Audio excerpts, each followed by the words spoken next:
परं सच्चिदानन्दरूपं गुणाधारमाधारहीनं वरेण्यं महान्तं विभान्तं गुहान्तं गुणान्तं सुखान्तं परं धाम रामं प्रपद्ये। शिवं नित्यमेकं विभुमतारकाख्यं सुखाकारमाकारशून्यं सुमान्यं महेशं कलेशं सुरेशं परेशं नरेशं निरीशं परिशं प्रपद्ये। यदा वर्ण्यत कर्णमूले अन्तकाले शिवो राम रामेति रामेति काश्यां तदेकं परं तारक ब्रह्मरूपं भजेऽहं भजेऽहं भजेऽहं भजेऽहं। महारत्नपीठे शुभे कर्णमूले सुखासीनमादित्यकोटिप्रकाशं सदा जानकी लक्ष्मणोपेतमेकं सदा रामचन्द्रं भजेऽहं भजेऽहं। मनोमारुततुल्यवेगं जितेन्द्रियं बुद्धिमतां वरिष्ठं वातात्मजं वानरयूथमुख्यं श्रीरामदूतं शरणं प्रपद्ये। नारायणं नमस्कृत्यं नरं चैव नरोत्तमं देवीं सरस्वतीं व्यासं ततो जयमुदीरयेत्। वसुदेवसुतं देवं कंसचाणूरमर्दनं देवकी परमानन्दं कृष्णं वन्दे जगद्गुरुं। श्रीकृष्ण गोविंद हरे मुरारे हे नाथ नारायण वासुदेवा। श्रीकृष्ण गोविंद हरे मुरारे हे नाथ नारायण वासुदेवा। श्रीकृष्ण गोविंद हरे मुरारे हे नाथ Narayan Vasudeva. Shri Harihar charitable and welfare trust के तत्वावधान में आप श्री राम कथा श्रवण कर रहे हैं। आपने श्रवण किया कि किस प्रकार से भगवान ने बाली को मारा और बाली ने कहा कि मैं बैरी और सुग्रीव प्यारा हो गया। प्रभु मेरे मारने का कारण क्या है, किस कारण से मुझे मारा है। तब भगवान ने बताया कि जो अपने भाई की स्त्री कन्या बहन इनको अपने घर में रखता है उसको मारने में कोई दोष नहीं है। ऐसे दुष्ट को तो मार ही देना चाहिए, इसलिए मैंने आपको मारा है। और भगवान ने बाली को मार करके अपने धाम में भेज दिया। राम बाली निज धाम पठावा नगर लोग सब व्याकुल धावा। नाना विधि विलाप कर तारा छूटे केस न देह संभारा। तारा विकल देखी रघुराया दीन ज्ञान हरि लीनी माया। क्षिति जल पावक गगन समीरा पंच रचित यति अधम शरीरा।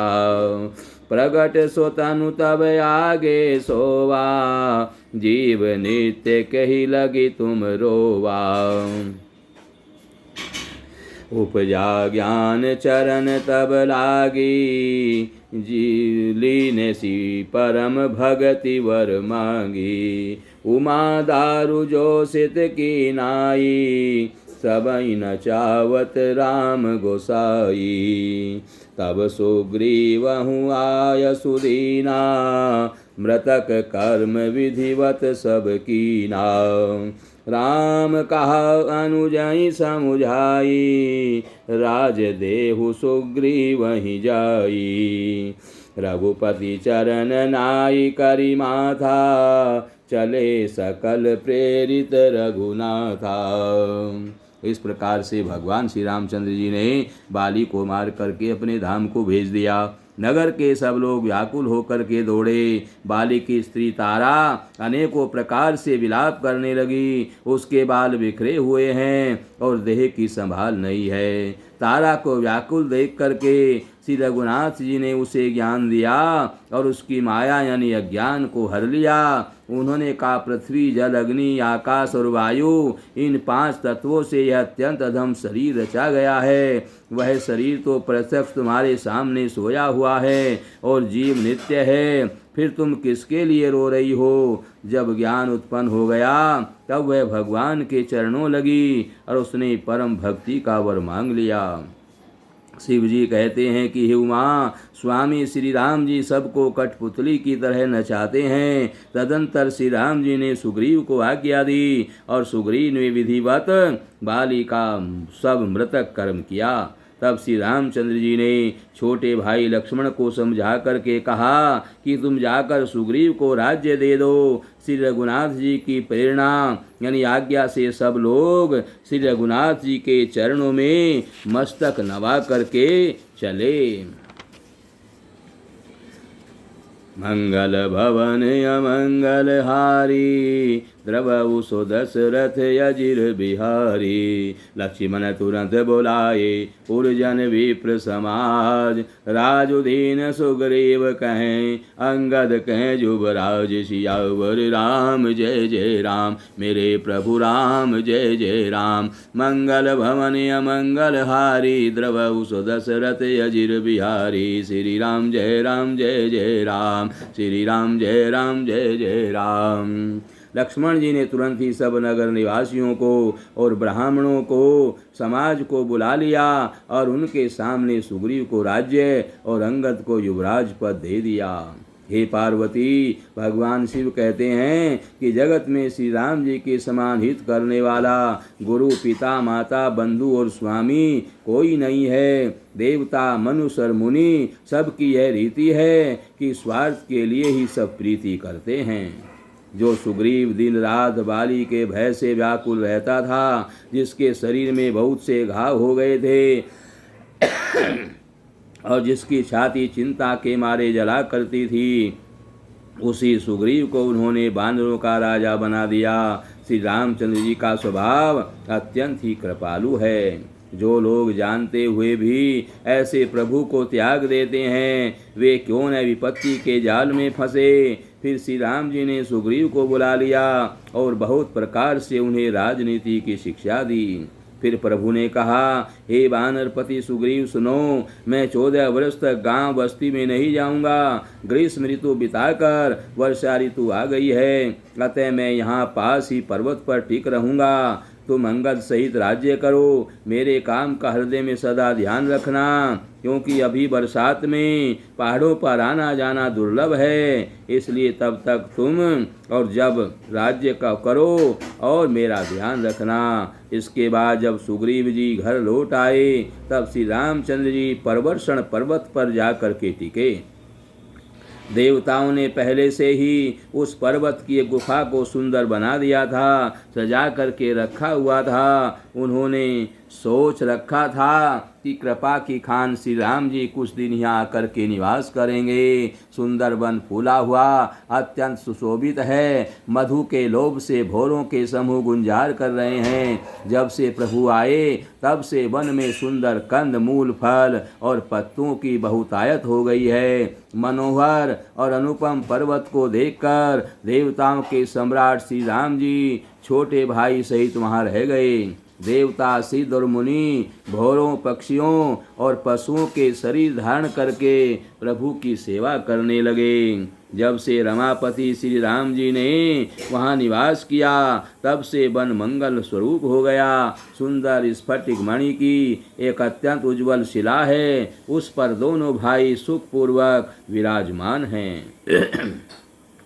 श्री राम जी छोटे भाई लक्ष्मण जी से भक्ति, वैराग्य, राजनीति और ज्ञान की अनेकों कथाएं कहते हैं। वर्षा काल में आकाश में छाए हुए बादल गरजते हुए बहुत ही सुहावने लगते हैं। श्री राम जी कहने लगे, हे लक्ष्मण देखो, मोरों के झुंड बादलों को देख करके नाच रहे हैं, जैसे वैराग्य में अनुरक्त गृहस्थ किसी विष्णु भक्त को देख करके हर्षित होते हैं।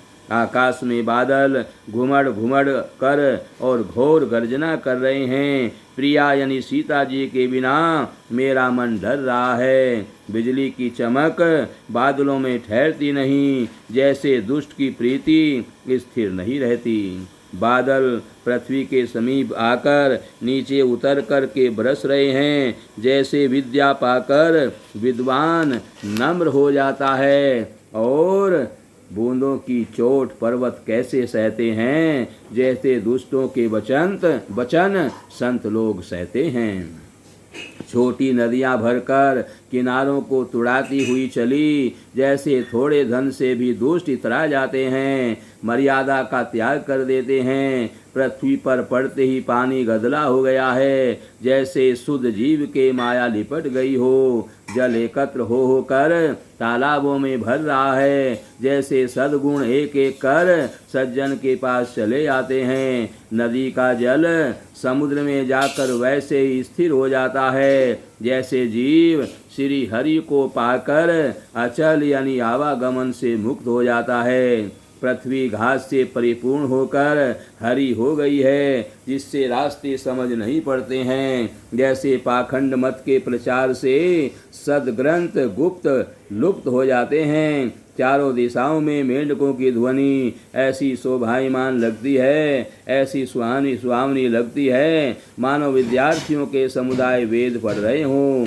अनेकों वृक्षों में नए नए पत्ते आ गए हैं, जिससे वे ऐसे हरे भरे एवं सुशोभित हो गए हैं, जैसे साधक का मन विवेक यानी ज्ञान प्राप्त होने पर हो जाता है। मदार और जवासा बिना पत्ते के हो गए हैं, उनके पत्ते झड़ गए हैं। जैसे श्रेष्ठ राज्य में दुष्टों का उद्यम जाता रहा, उनकी एक भी नहीं चलती, धूल कहीं खोजने पर भी नहीं मिलती। जैसे क्रोध धर्म को दूर कर देता है, अर्थात क्रोध का आवेश होने पर धर्म का ज्ञान नहीं रह जाता।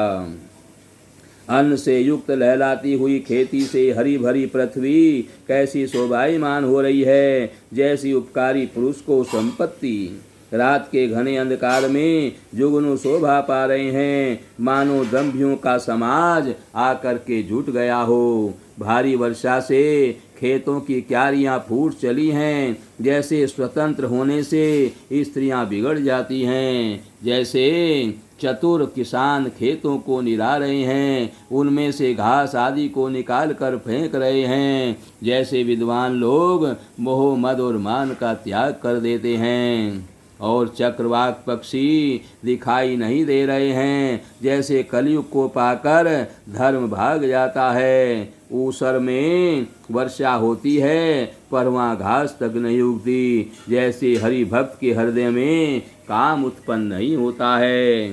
पृथ्वी अनेक तरह को जीवों से भरी हुई उसी तरह शोभायमान है, जैसे सुराज्य पाकर प्रजा की वृद्धि होती है। जहाँ तहाँ अनेक पथिक थक कर के ठहरे हुए हैं, जैसे ज्ञान उत्पन्न होने पर इंद्रियां शिथिल होकर विषयों की ओर जाना छोड़ देती हैं। कभी कभी वायु बड़े जोर से चलने लगती है, जिससे बादल जहाँ तहाँ गायब हो जाते हैं। जैसे कुपुत के उत्पन्न होने से कुल के उत्तम धर्म श्रेष्ठ आचरण नष्ट हो जाते हैं।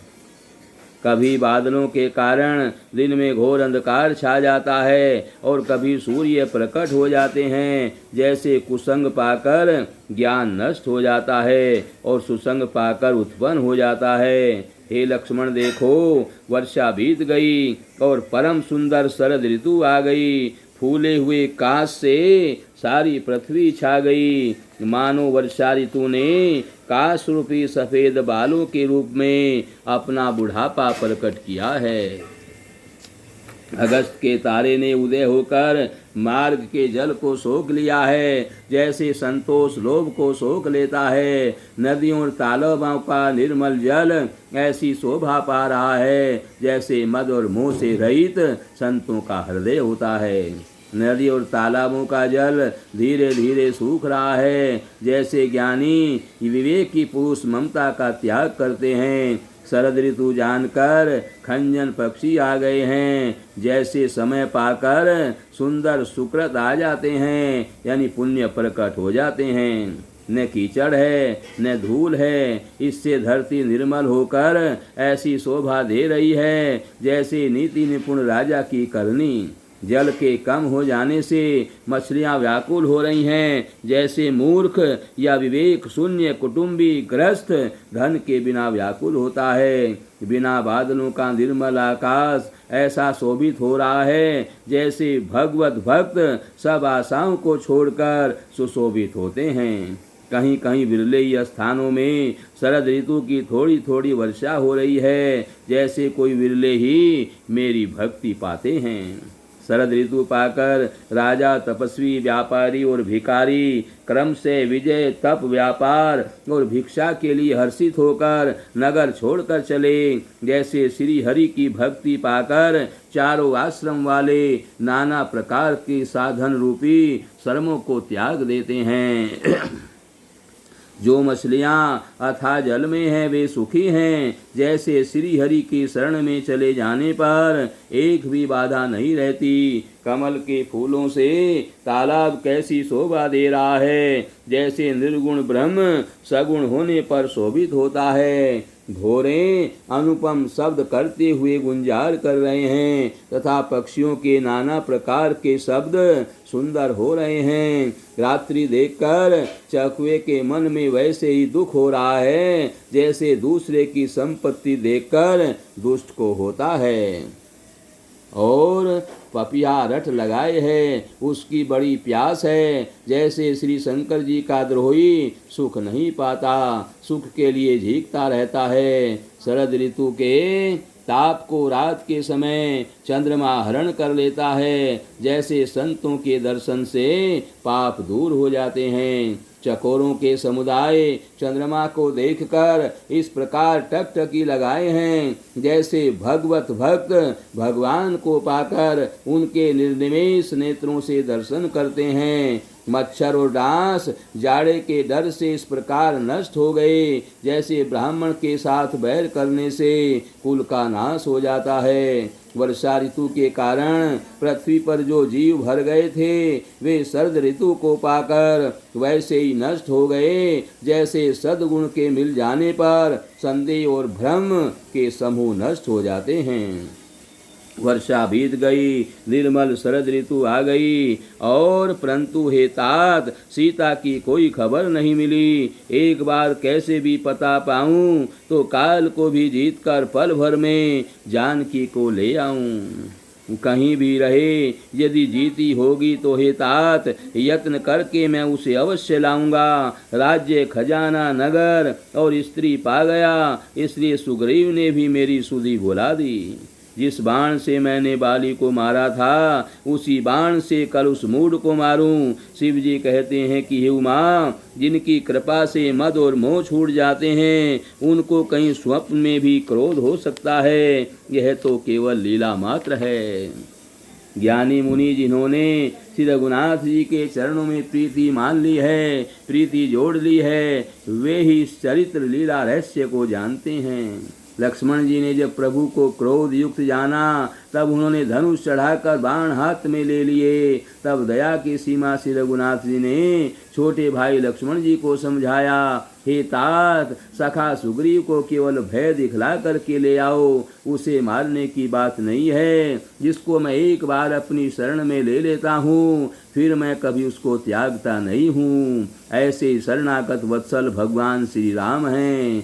और यहाँ किष्किंधा नगरी में पवन कुमार श्री हनुमान जी ने विचार किया कि सुग्रीव ने श्री राम जी के कार्य को भुला दिया। उन्होंने सुग्रीव के पास जाकर चरणों में सिर नवाया। साम, दान, दंड, भेद चारों प्रकार की नीति कहकर उन्हें समझाया।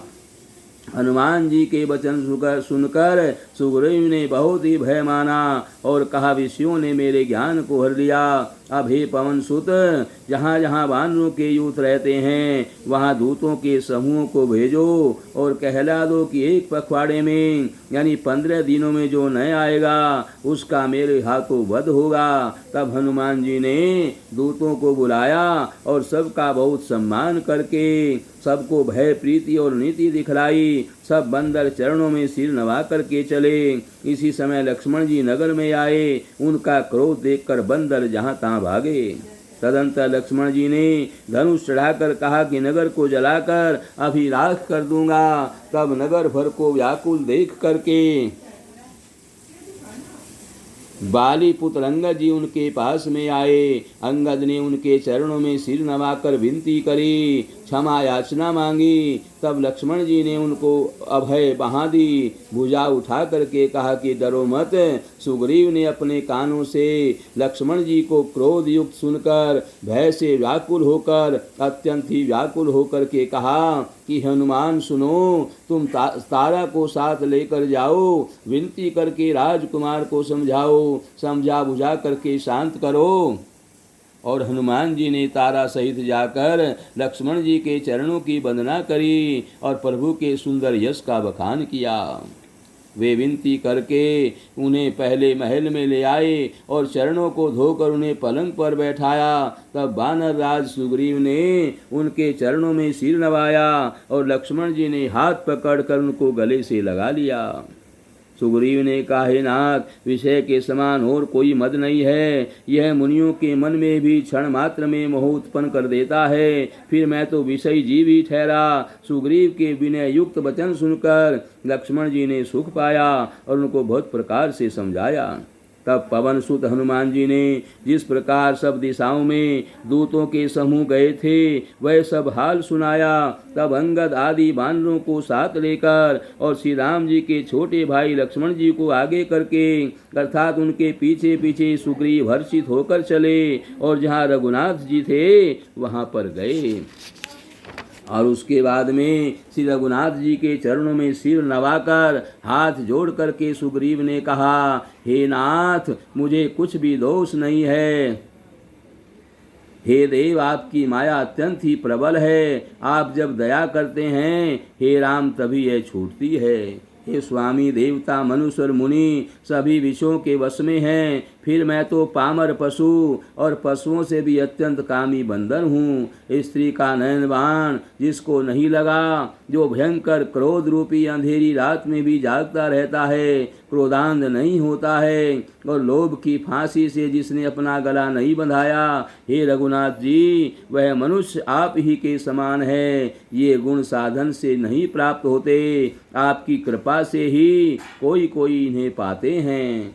तब श्री रघुनाथ जी मुस्कुराकर बोले, हे भाई, तुम मुझे भरत के समान प्यारे हो। अब मन लगाकर वही उपाय करो जिस उपाय से सीता की खबर मिले। इस प्रकार बातचीत हो ही रही थी कि वानरों के झुंड आ गए। अनेक रंगों के वानरों के दल सब दिशाओं में दिखाई देने लगे। शिव जी कहते हैं कि हे उमा, वानरों की वह सेना मैंने देखी थी, उसकी जो गिनती करना चाहे वह महान मूर्ख है। सब वानर आकर श्री राम जी के चरणों में मस्तक नवाते हैं और सौंदर्य माधुर्य निधि श्री मुख के दर्शन करके कृतार्थ होते हैं। सेना में एक भी वानर ऐसा नहीं था जिससे श्री राम जी ने कुशल ना पूछी हो। प्रभु के लिए कोई बड़ी बात ना थी, क्योंकि श्री रामचंद्र जी विश्वरूप तथा सर्वव्यापक हैं, सारे रूपों और सब स्थानों में हैं। आज्ञा पाकर सब जहाँ तहाँ खड़े हो गए।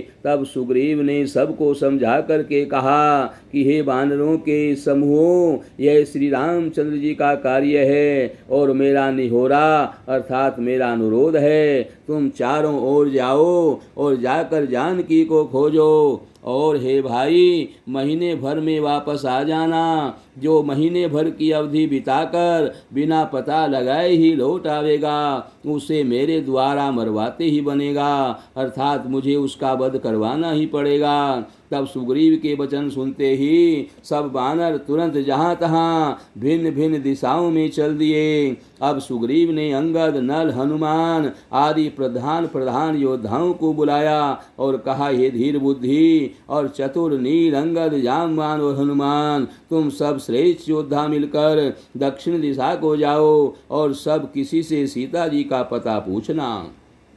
मन वचन तथा कर्म से उसी का यानी सीता जी का पता लगाने का उपाय सोचना, श्री रामचंद्र जी का कार्य संपन्न करना, सूर्य को पीठ से और अग्नि को हृदय से सामने से सेवन करना चाहिए। परंतु स्वामी की सेवा तो छल कपट छोड़कर सर्वभाव से मन वचन कर्म से करनी चाहिए। माया विषयों की ममता आसक्ति को छोड़कर परलोक का सेवन, भगवान के दिव्य धाम की प्राप्ति के लिए भगवत सेवा रूप साधन करना चाहिए, जिससे भव जन्म मरण से उत्पन्न सारे शोक मिट जाएं। हे भाई, देह धारण करने का यही फल है कि सब कामों को छोड़कर श्री राम जी का ही भजन किया जाए। सद्गुणों को पहचानने वाला गुणवान तथा बड़ भागी वही है जो श्री रघुनाथ जी के चरणों का प्रेमी है। आज्ञा मांगकर और चरणों में फिर सिर नवाकर और श्री रघुनाथ जी का स्मरण करते हुए सब हर्षित होकर के चले। सबके पीछे पवन सुत श्री हनुमान जी ने सिर नवाया। कार्य का विचार करके प्रभु ने उन्हें अपने पास बुलाया। उन्होंने अपने कर कमल से उनको सिर का स्पर्श किया तथा अपना सेवक जानकर उन्हें अपने हाथ की अंगूठी उतार करके दी और कहा, बहुत प्रकार से सीता को समझाना और मेरा बल तथा विरह यानी प्रेम कहकर तुम शीघ्र लौट आना। हनुमान जी ने अपना जन्म सफल समझा और कृपा निधान प्रभु को हृदय में धारण करके वे चले। यद्यपि देवताओं की रक्षा करने वाले प्रभु सब बात जानते हैं, तो भी वे राजनीति की रक्षा कर रहे हैं। नीति की मर्यादा रखने के लिए सीता जी का पता लगाने को जहाँ तहाँ बानरों को भेज रहे हैं। सब बानर वन, नदी, तालाब, पर्वत और पर्वत की कंदराओं में खोजते हुए चले जा रहे हैं। मन श्री राम जी के कार्य में लवलीन है। शरीर तक का प्रेम यानी शरीर का भी ममत्व भूल गए हैं। कहीं किसी राक्षस से भेंट हो जाती है तो एक एक चपत में उसके प्राण ले लेते हैं। पर्वतों और वनों को बहुत प्रकार से खोज रहे हैं। कोई मुनि मिल जाता है तो पता पूछने के लिए उसे सब घेर लेते हैं। इतने में ही सबको अत्यंत प्यास लगी, जिससे सब अत्यंत ही व्याकुल हो गए, किंतु जल कहीं नहीं मिला। घने जंगल में सब रास्ता भूल गए। हनुमान जी ने मन में विचार किया कि जल पिए बिना सब लोग मरना ही चाहते हैं। उन्होंने पहाड़ की चोटी पर चढ़कर और चारों ओर देखा तो पृथ्वी के अंदर एक गुफा में उन्हें कौतुक यानी आश्चर्य दिखाई दिया। उसके ऊपर चकवे, बगुले और हंस उड़ रहे हैं और बहुत से पक्षी उसमें प्रवेश कर रहे हैं। पवन कुमार हनुमान जी पर्वत से उतर आए और सबको ले जाकर उन्होंने वह गुफा दिखलाई। सबने हनुमान जी को आगे कर लिया और सबको ले जाकर उन्होंने वह गुफा के अंदर प्रवेश किया और वे गुफा में घुस गए। उन्हें देर नहीं लगाई। अंदर जाकर उन्होंने एक उत्तम पवन बगीचा और तालाब देखा। उसमें बहुत से कमल खिले हुए हैं। वहीं एक सुंदर मंदिर है जिसमें एक तपोमूर्ति स्त्री बैठी है। दूर से ही सबने उसे सिर नवाया और पूछने पर अपना सब वृतांत कह सुनाया। तब उसने कहा, जलपान करो और भांति भांति के रसीले सुंदर फल खाओ। आज्ञा पाकर सबने स्नान किया, मीठे मीठे फल खाए और फिर सब उसके पास चले आए। तब उस स्त्री ने अपनी सब कथा कह सुनाई और कहा कि मैं अब वहाँ जाऊँगी जहाँ श्री रघुनाथ जी हैं। तुम लोग आंखें मूंद लो और गुफा को छोड़कर बाहर जाओ। तुम सीता को पा जाओगे, पछताओ नहीं, निराश मत हो। आंखें मूंद कर फिर जब आंखें खोली तो सब वीर क्या देखते हैं कि सब समुद्र के तीर पर खड़े हुए हैं और वह स्वयं वहाँ गई जहाँ श्री रघुनाथ जी थे। उसने जाकर प्रभु के चरण कमलों में मस्तक नवाया और बहुत प्रकार से विनती की। प्रभु ने उसे अपनी अनपायनी अचल भक्ति दे दी। प्रभु की आज्ञा सिर पर धारण करके और श्री राम जी के युगल चरणों को, जिनकी ब्रह्मा और महेश भी वंदना करते हैं, हृदय में धारण करके वह स्वयं प्रभा बद्री का आश्रम को चली गई। यहाँ बानरगण मन में विचार कर रहे हैं कि अवधि तो बीत गई पर काम कुछ नहीं हुआ। सब मिलकर आपस में बात करने लगे कि हे भाई, अब तो सीता जी की खबर लिए बिना लौटकर भी क्या करेंगे।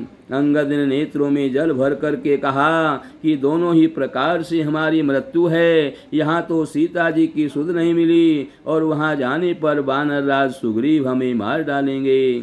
वे तो पिता के वध होने पर ही मुझे मार डालते, पर श्री राम जी ने ही मेरी रक्षा की, इसमें सुग्रीव का कोई एहसान नहीं है। अंगद बार बार सबसे कह रहे हैं कि अब मरण हुआ, इसमें कुछ भी संदेह नहीं है। वानर वीर अंगद के वचन सुनते हैं किंतु कुछ बोल नहीं सकते। उनके नेत्रों में जल बह रहा है। एक क्षण के लिए सब सोच में पड़ गए, फिर सब ऐसा वचन कहने लगे, हे सुयोग्य युवराज, हम लोग सीता जी की खोज लिए बिना नहीं लौटेंगे। ऐसा कहकर लवण सागर के तट पर जाकर सब वानर कुश बिछा करके बैठ गए।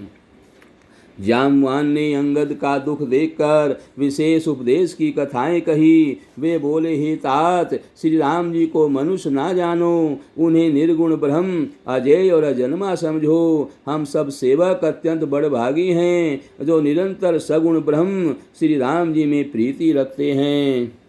देवता, पृथ्वी, गायें और ब्राह्मणों के लिए प्रभु अपनी इच्छा से किसी कर्म बंधन से नहीं अवतार लेते हैं। वहाँ सगुणोपासक यानी भक्तगण सालोक्य, सामीप्य, सारूप्य, सारस्त्य और सारुज्य सब प्रकार के मोक्ष को त्याग कर उनकी सेवा में साथ लगे रहते हैं। इस प्रकार जामवान बहुत प्रकार से कथाएं कह रहे हैं। इनकी बातें पर्वत की कंदरा में संपाति ने सुनी। बाहर निकलकर उसने बहुत से बानर देखे। तब वह बोला, जगदीश्वर ने मुझको घर बैठे बहुत सा आहार भेज दिया है। आज इन सबको खा जाऊंगा। बहुत दिन बीत गए, भोजन के बिना मर रहा था और पेट भर भोजन कभी नहीं मिलता। आज विधाता ने एक ही बार में बहुत सा भोजन दे दिया है। गीध की वचन कानों से सुनते ही सब डर गए कि अब सचमुच ही मरना हो गया। यह हमने जान लिया। फिर उस गीध संपाति को देखकर सब वानर उठ खड़े हुए। जामवान के मन में विशेष सोच हुआ। अंगद ने मन में विचार कर कहा, आहा, जटायु के समान धन्य कोई नहीं है। श्री राम जी के कार्य के लिए शरीर छोड़कर वह परम बड़भागी भगवान के परम धाम को चला गया। इस प्रकार से जब अंगद ने कहा, हर्ष और शोक से युक्त वाणी इस समाचार को सुनकर वह पक्षी संपाति वानरों के पास आया। वानर डर गए। उनको अभय करके अभय वचन दे करके उसने पास जाकर जटायु का वृतांत पूछा। तब उन्होंने सारी कथा उसे कह सुनाई। भाई जटायु की करनी सुनकर संपाति ने बहुत प्रकार से श्री रघुनाथ जी की महिमा का वर्णन किया। उसने कहा, मुझे समुद्र के किनारे ले चलो, मैं जटायु को तिलांजलि दे दूं। इस सेवा के बदले में तुम्हारी वचन से सहायता करूंगा, अर्थात सीता जी कहाँ हैं सो तुम्हें बतला दूंगा। जिसे तुम खोज रहे हो उसे पा जाओगे। समुद्र के तीर पर छोटे भाई जटायु की क्रिया श्राद्ध आदि करके संपाति अपनी कथा कहने लगा। हे वीर वानरों सुनो, हम दोनों भाई उठती जवानी में एक बार आकाश में उड़कर सूर्य के निकट चले गए। वह जटायु तेज नहीं सह सका, इससे लौट आया, किंतु मैं अभिमानी था इसलिए सूर्य के पास चला गया। अत्यंत अपार तेज से मेरे पंख जल गए। मैं बड़े जोर से चीख मारकर जमीन पर गिर पड़ा। वहाँ चंद्रमा नाम के एक मुनि थे। मुझे देखकर उन्हें बड़ी दया लगी। उन्होंने बहुत प्रकार से मुझे ज्ञान सुनाया और मेरे देह जनित यानी देह संबंधी अभिमान को छुड़ा दिया। उन्होंने कहा, त्रेता युग में साक्षात परम ब्रह्म मनुष्य शरीर धारण करेंगे। उनकी स्त्री को राक्षसों का राजा हर ले जाएगा। उसकी सो खोज में प्रभु दूत भेजेंगे। उनसे मिलने पर तू पवित्र हो जाएगा। और तेरे पंख उगाएंगे, चिंता ना कर, उन्हें तू सीता जी को दिखा देना। मुनि की वह वाणी आज मुझे सत्य हुई। हम मेरे वचन सुनकर तुम प्रभु का कार्य करो। त्रिकूट पर्वत पर लंका बसी हुई है, वहाँ स्वभाव से ही निडर रावण रहता है। वहाँ अशोक नाम का उपवन है, बगीचा है, जहाँ सीता जी रहती हैं। इस समय भी वे सोच में मग्न बैठी हैं। मैं उन्हें देख रहा हूँ, तुम नहीं देख सकते, क्योंकि गीत की दृष्टि अपार होती है, बहुत दूर तक जाती है। क्या करूँ, मैं बूढ़ा हो गया, नहीं तो तुम्हारी कुछ सहायता तो अवश्य करता। जो 100 योजन 400 कोस समुद्र लांघ सकेगा और बुद्धि निधान होगा, वही श्री राम जी का कार्य कर सकेगा। निराश होकर घबराओ मत, मुझे देखकर मन में धीरज धरो। देखो श्री राम जी की कृपा से देखते ही देखते मेरा शरीर कैसा हो गया। बिना पाँख का बेहाल था, मेरे पंख उगने से शरीर सुंदर हो गया। पापी भी जिनका नाम स्मरण करके अत्यंत अपार भव सागर से तर जाते हैं, तुम उनके दूत हो। अतः कायरता छोड़कर श्री राम जी को हृदय में धारण करके उपाय करो। काकभुसुंडी जी कहते हैं, हे गरुड़ जी, इस प्रकार कहकर जब गीत चला गया, तब उन वानरों के मन में अत्यंत विस्मय हुआ। सब किसी ने अपना अपना बल कहा, पर समुद्र के पार जाने में सभी ने संदेह प्रकट किया। ऋक्षराज जामवंत कहने लगे, मैं बूढ़ा हो गया, मैं अब बूढ़ा हो गया, शरीर में पहले वाले बल का लेश भी नहीं है। जब खरारी खर के शत्रु श्री राम वामन बने थे, तब मैं जवान था और मुझ में बड़ा बल था। बलि के बांधते समय प्रभु इतने बढ़े कि उस शरीर का वर्णन नहीं हो सकता, किंतु मैंने 2 ही घड़ी में दौड़कर उस शरीर की 7 प्रदक्षिणाएं कर ली। अंगद ने कहा, मैं पार तो चला जाऊंगा, परंतु लौटते समय के लिए हृदय में कुछ संदेह है। जामवान ने कहा, तुम सब प्रकार से योग्य हो, परंतु तुम सबके नेता हो, तुम्हें कैसे भेजा जाए। ऋक्षराज जामवान ने हनुमान जी से कहा, हे हनुमान, हे बलवान, सुनो, तुमने यह क्या चुप साध रखी है। तुम पवन के पुत्र हो और बल में पवन के समान हो। तुम बुद्धि, विवेक और विज्ञान की खान हो। जगत में कौन सा ऐसा कठिन काम है जो हे तात तुमसे ना हो सके। श्री राम जी के कार्य के लिए ही तो तुम्हारा अवतार हुआ है। यह सुनते ही हनुमान जी पर्वत के आकार के अत्यंत विशालकाय हो गए। उनका सोने का सा रंग है, शरीर पर तेज शोभायमान है, मानो दूसरा पर्वतों का राजा सुमेरु हो। हनुमान जी ने बार बार सिंहनाद करके, मैं इस खारे समुद्र को खेल में ही लांघ सकता हूँ और सहायकों सहित रावण को मारकर त्रिकूट पर्वत को उखाड़ कर यहाँ ला सकता हूँ। हे जामवान, मैं तुमसे पूछता हूँ, तुम मुझे उचित सीख देना कि मुझे क्या करना चाहिए। जामवान ने कहा, हे तात, हे तुम जाकर इतना ही करो कि सीता जी को देख करके लौट आओ और उनकी खबर कह दो। फिर कमल नयन श्री राम जी अपने बाहुबल से ही राक्षसों का संहार करके सीता जी को ले आवेंगे। केवल खेल के लिए ही वे वानरों की सेना साथ में लेंगे। वानरों की सेना साथ लेकर राक्षसों का संहार करके श्री रामचंद्र जी सीता जी को ले आवेंगे और सब देवता और नारद आदि मुनि भगवान के तीनों लोकों को पवित्र करने वाले सुंदर यश का बखान करेंगे, जिसे सुनने, गाने, कहने और समझने से मनुष्य परम पद पाते हैं और जिसे श्री रघुवीर के चरण कमल का मधुकर भरमर तुलसीदास गाता है। श्री रघुवीर का यश भव यानी जन्म मरण रूपी रोग की अचूक दवा है, जो पुरुष और स्त्री से सुनेंगे। त्रिशरा के शत्रु श्री राम जी उनके सब मनोरथों को सिद्ध करेंगे। जिनका नीले कमल के समान श्याम शरीर है, जिनकी शोभा करोड़ों कामदेवों से भी अधिक है और जिनका नाम पाप रूपी पक्षियों को मारने के लिए बधिक यानी व्याधा के समान है, उन श्री राम के गुण समूह लीला को अवश्य सुनना चाहिए।